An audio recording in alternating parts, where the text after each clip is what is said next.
યાત્રાધામ પાવાગઢ ખાતે આવેલ મહાકાળી મંદિર પરિસરમાં આજે નવનિર્મિત યજ્ઞશાળાનું ભવ્ય લોકાર્પણ કરવામાં આવ્યું।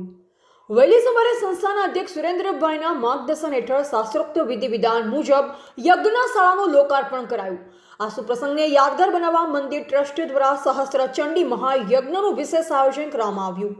કાર્યક્રમમાં મંદિર ટ્રસ્ટના પદાધિકારીઓ સાથે જિલ્લા કલેક્ટર, જિલ્લા પોલીસ અધિક્ષક, હાલોલના ડીવાયએસપી સહિત મોટી સંખ્યામાં શ્રદ્ધાળુઓ અને મહેમાનો હાજર રહ્યા।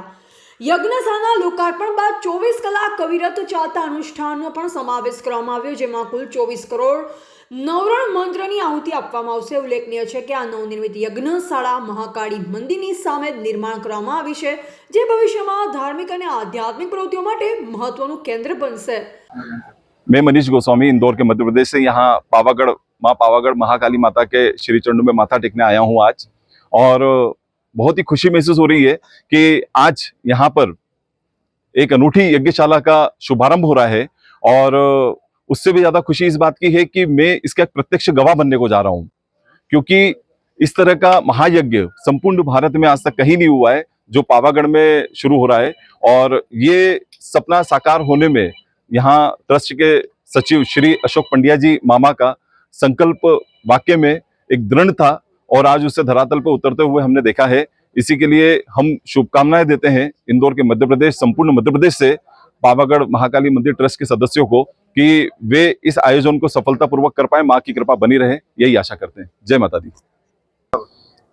जय माता जी। श्री कालिका माताजी मंदिर पावागढ़ खाते આજે ઐતિહાસિક દિવસ છે।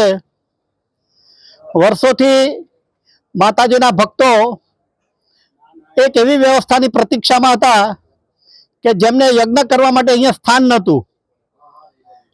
ઘણા બધાને નવચંડી યજ્ઞ વગેરે કરવું હોય અને ટ્રસ્ટ પાસેથી અપેક્ષા રાખતા હતા કે આ વ્યવસ્થા થાય તો સારું, અને અપેક્ષા ટ્રસ્ટ દ્વારા આજે પૂર્ણ કરવામાં આવી। મંદિર પરિસર ઉપર એક ભવ્ય કહી શકાય તેવી યજ્ઞશાળા આજે નિર્માણ પામી અને તેનું આજે લોકાર્પણ થઈ રહ્યું છે। લોકાર્પણના દિવસે આજે મંદિર ટ્રસ્ટ દ્વારા સહસ્ત્ર ચંડી મહાયજ્ઞ વિશ્વ કલ્યાણની ભાવના સાથે યોજાઈ રહ્યો છે। 1000 પાઠ મા સમક્ષ એનું પઠન થયું અને આજે એના દશાંશની આહુતિ 3 દિવસ સુધી ચાલશે। 11મી તારીખે સાંજે એની પૂર્ણાહુતિ થશે। દેશભરમાંથી માય ભક્તો માના ચરણોમાં માથું નમાવવા અહીંયા ઉમટી પડ્યા છે અને આ થયેલી સુવિધાથી ખુશ છે। જય માતાજી। રિપોર્ટર દીપક તિવારી, પાવાગઢ, પંચમહાલ।